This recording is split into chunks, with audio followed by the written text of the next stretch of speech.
আজকে বাংলাদেশের কদরের রাত, যদিও বাংলাদেশে 27 তারিখের রাতটাকে খুব বেশি গুরুত্বের সাথে পালন করে, কিন্তু আসলে রমজানের শেষ দশকের 5টি বেজর রাতের যে কোনো রাতে কিন্তু কদর হয়ে যেতে পারে।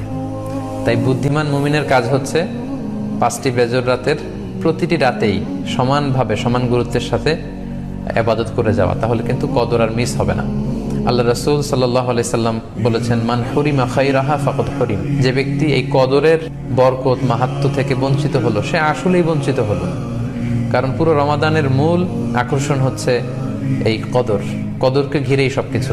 সো এই কদরের বরকত থেকে যারা বঞ্চিত হলো ফাকাদ হুরিম, তারা আসলেই বঞ্চিত। হি ইজ দ্য লুজার, সে আসলেই বঞ্চিত। আমরা বঞ্চিত হতে চাই না, আমরা গেইনার হতে চাই।